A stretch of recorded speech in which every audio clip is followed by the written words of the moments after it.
किसान की नाराजगी के बीच आज प्रधानमंत्री नरेंद्र मोदी करेंगे मन की बात। सुबह 11 बजे रेडियो के जरिए किसानों को दे सकते हैं संदेश।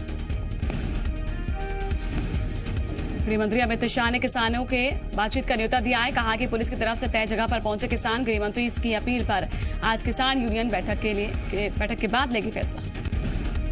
नए कृषि कानून के खिलाफ किसानों का विरोध प्रदर्शन जारी। सिंधु बॉर्डर पर अब भी डटे हैं किसान। राहुल गांधी बोले काले कानून के खात्मे तक जारी रहेगी ये लड़ाई। किसान आंदोलन की वजह से सिंधु और टिकरी बॉर्डर पर बंद। हरियाणा जाने के लिए झड़ोदा और दोराला और झट्टीकरा, साथ ही बदुसारी, काप सहेड़ा, राजोकरी, NH8 और बिजवासन बॉर्डर खुले। पुणे के सीरम इंस्टीट्यूट का बड़ा दावा, कोरोना वैक्सीन कोविशील्ड तैयार, 2 हफ्ते में इमरजेंसी इस्तेमाल के लिए आवेदन करेंगे। ओवैसी के गढ़ हैदराबाद में आज केंद्रीय मंत्री अमित शाह करेंगे चुनाव प्रचार। एयरपोर्ट से सीधे भाग्य लक्ष्मी मंदिर जाएंगे शाह। हैदराबाद निगम चुनाव में बीजेपी ने झोंकी है ताकत। योगी समेत कई नेता कर रहे हैं प्रचार। 1 दिसंबर को निकाय चुनाव। सुकमा में आईटी ब्लास्ट में कोबरा बटालियन के असिस्टेंट कमांडेंट शहीद हो गए। करीब 10 जवान घायल बताए जा रहे हैं। तारमेटला के पास ये घटना बताई जा रही है, जहां पर नक्सलियों ने जाल बिछाकर काराना तरीके से जवानों को निशाना बनाया। घायल जवान का इलाज जारी।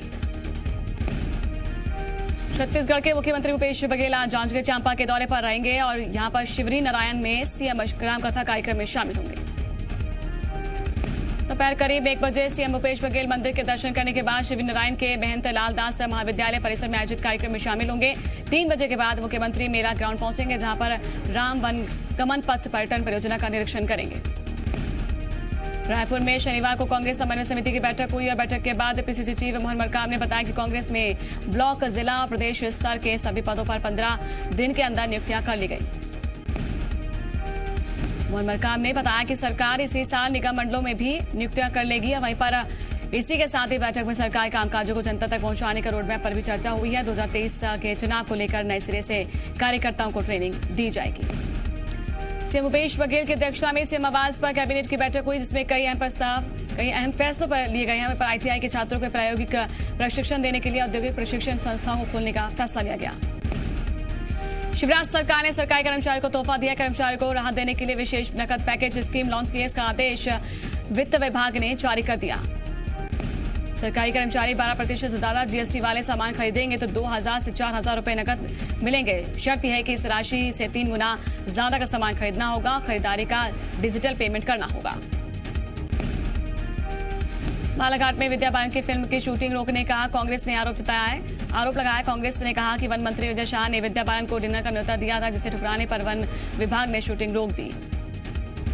वन मंत्री विजय शाह ने सफाई देते हुए कहा कि शूटिंग कैंसिल नहीं हुई है। शासन प्रशासन और वन विभाग के सहयोग से शूटिंग चलती रही। यूनिट के साथ डिनर के लिए बुलाया गया था, लेकिन किसी कारण से डिनर कैंसिल हो गया था।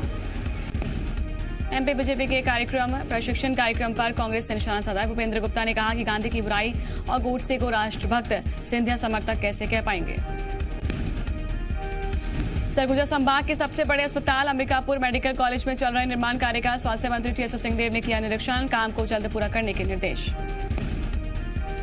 भिंड के कांग्रेस जिला अध्यक्ष जय श्री राम बघेल ने अपनी पार्टी के वरिष्ठ नेता से जान का खतरा बता दिया। उन्होंने डॉक्टर गोविंद सिंह से जान का खतरा बताया।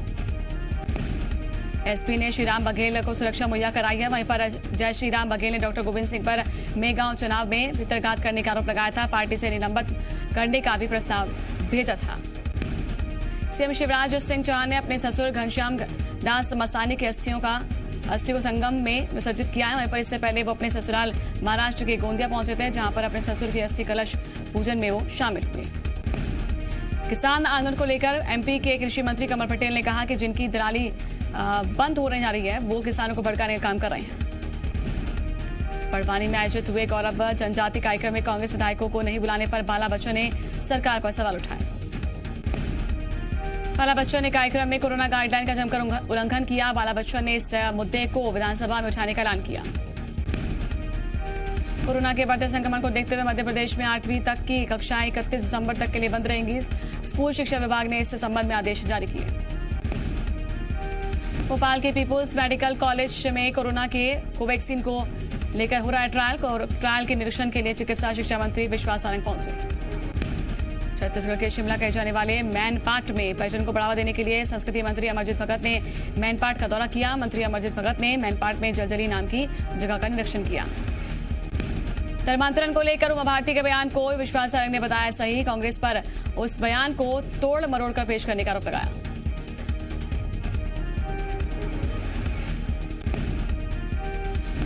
प्रयागराज पहुंचे सीएम शिवराज सिंह चौहान ने लव जिहाद को लेकर कहा कि प्रेम की आड़ में बने बड़े पैमाने पर धर्मांतरण का कुचक्र रचा जा रहा है। उन्होंने कहा कि ऐसी बेटियों की दशा देखी है जिनकी जिंदगी बद से बदतर हो जाती है। यहाँ पर सीएम शिवराज ने कहा कि जरूरी है कि लोभ, दबाव और भय प्रलोभन देकर गलत मंशा से किए जाने वाले विवाह को सख्ती से रोका जाए। उन्होंने कहा कि बीजेपी सरकारें कड़ा कानून ला रही हैं, प्रेम की आड़ में धर्मांतरण कतई नहीं होने देंगी। लव जिहाद कानून को लेकर सियासत जारी है। बीजेपी ने कहा कि कांग्रेस लव जिहाद कानून पर अपना स्टैंड क्लियर करे। बीजेपी प्रवक्ता राकेश शर्मा ने कहा कि कांग्रेसी इधर उधर की बात कर रहे हैं, ये नहीं बता रहे कि कानून के पक्ष में है या फिर विपक्ष में। भोपाल में लव जिहाद का मामला सामने आया, जहां पर अंबिकापुर की रहने वाली मधुमिता विश्वास ने अपने पति पर धोखे में रखकर शादी करने का और प्रताड़ित करने का आरोप लगाया। होशंगाबाद में लव जिहाद का मामला सामने आया, जहां पर 22 नवंबर से एक नाबालिग लड़की लापता है, लेकिन पुलिस इसका पता नहीं लगा पाई। नाराज लोग आज कलेक्ट्रेट पहुंचे, जहां पर पुलिस के खिलाफ जमकर नारेबाजी की है। लड़की के परिजनों ने मामले में लव जिहाद का आरोप लगाया। उनका कहना है कि यूपी के रहने वाले शोएब ने अपहरण किया। शहडोल के धनपुरी थाना क्षेत्र में लव जिहाद का मामला सामने आया। यहां पर एक महिला ने अपने पति के खिलाफ प्रताड़ना की शिकायत दर्ज कराई है। महिला का आरोप है कि शादी के कुछ दिन बाद पति इरशाद उर्दू और अरबी पढ़ने का दबाव बनाने लगा और परेशान करने लगा। पुलिस ने आरोपी को गिरफ्तार कर लिया। अनूपपुर की कोतमा सीट से कांग्रेस विधायक सुनील सराफ पर हमला हुआ है। विधायक ने इस संबंध में कोतमा थाने में शिकायत दर्ज कराई। विधायक के मुताबिक वो रात 1:30 बजे एक कार्यक्रम से लौट रहे थे, तभी कोई अनजान आदमी उनसे बातचीत करने के बाद कहकर उनकी गाड़ी में बैठ गया और गला दबाने की कोशिश की। पुलिस ने मामला दर्ज करके हमलावर की तलाश शुरू कर दी। होशंगाबाद में 12 साल के बच्चे समेत 3 लोगों की बेरहमी से हत्या कर दी गई। आरोपियों ने पहले लाठी और पाइप से पीटा, फिर ट्रैक्टर से बांधकर घसीटा। आरोपियों ने ट्रैक्टर चढ़ाकर तीनों की हत्या कर दी है। पुलिस ने 3 आरोपियों को गिरफ्तार किया है, बाकी 3 की तलाश जारी है। ग्वालियर में यूडब्ल्यू टीम ने की है बड़ी कार्रवाई। नगर निगम के सिटी प्लानर प्रदीप वर्मा को 5 लाख रुपए की रिश्वत लेते हुए रंगे हाथों गिरफ्तार किया। आरोपी सिटी प्लानर ने एंटी माफिया अभियान में बचाने के लिए एक बिल्डर से 50 लाख की रिश्वत मांगी थी। कोरिया जिले के पोड़ी क्षेत्र से नशीली दवाइयों का अवैध धंधा कर रहे हैं। यहाँ पर 6 आरोपी गिरफ्तार। आरोपी के पास से ब्राउन शुगर और इंजेक्शन जब्त। नीमच के मनासा तहसील के पलासिया पटवारी की तस्वीर सामने आई है, जिसमें वो नायब तहसीलदार की कुर्सी पर बैठकर काम करते हुए नजर आए। छिंदवाड़ा में जीवित व्यक्ति को दस्तावेजों में मृत बताकर उसकी जमीन से हेराफेरी करने का मामला सामने आया। पुलिस ने मुख्य आरोपी पटवारी रेशम पवार को गिरफ्तार करके न्यायालय में पेश किया। वहीं पर से आरोपी तेजराम पेंटर फरार, जिसकी तलाश जारी। ग्वालियर के इंदरगंज इलाके में असली किन्नरों ने नकली किन्नर बने युवक को पीट दिया और युवक के साथ मारपीट करके जुलूस निकाला। वारदात के बाद युवक सड़क पर बेहोश हो गया। मौके पर पहुंची पुलिस ने युवक को उठाया और इलाज के लिए जिला अस्पताल में भेजा। 30 नवंबर को पीएम मोदी जाएंगे वाराणसी। काशी में देव दीपावली समारोह में लेंगे हिस्सा। पीएम मोदी काशी को 6 लेन एक्सप्रेस वे का देंगे तोहफा। विश्वनाथ टेम्पल कॉरिडोर और सारनाथ आर्कियोलॉजिकल साइट का भी दौरा करेंगे पीएम। भारत के विदेश सचिव के नेपाल दौरे से चीन को लगी मिर्ची। चीन के रक्षा मंत्री नेपाल को भड़काने के लिए आज पहुंचेंगे काठमांडू। पूर्वी लद्दाख में पैंगोंग झील के पास घातक मारकोस कमांडो तैनात। नेवी के सुपर कमांडोज को जल्द नई बोट्स मिलेगी। झूठ बोलते बोलते अपने ही जाल में फंसे पाकिस्तान के पीएम इमरान खान। इमरान ने सरकार की सभी बातें आईएसआई को पता होने की बात कबूली। देश विरोध गुपकार गैंग आज दोपहर 2 बजे फिर करेगा प्रेस कॉन्फ्रेंस। धारा 370 और डीडीसी चुनाव पर बोल सकती है महबूबा। आंध्र प्रदेश के चित्तूर कड़पा में भारी बारिश के बाद बाढ़ से मची है तबाही। पिछले 3 दिन में 8 लोगों की मौत। आरएलएसपी अध्यक्ष उपेंद्र कुशवाहा ने एनडीए में शामिल होने के संकेत दिए। नीतीश पर विवादित बयान देने पर तेजस्वी को आड़े हाथों लिया। भारत की तरफ से ऑस्कर की कीथ गोम्स की शेमलेस शॉर्ट फिल्म कैटेगरी में हुई है शामिल और साल 2019 में रिलीज हुई थी शेमलेस। अक्षय कुमार के साथ पहली बार एक्शन कॉमेडी फिल्म में काम करेंगे अरशद वारसी।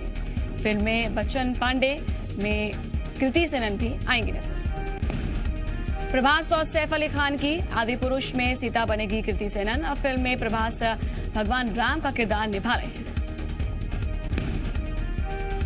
फिल्म दुर्गावती का पहला गाना बरस बरस हुआ है रिलीज।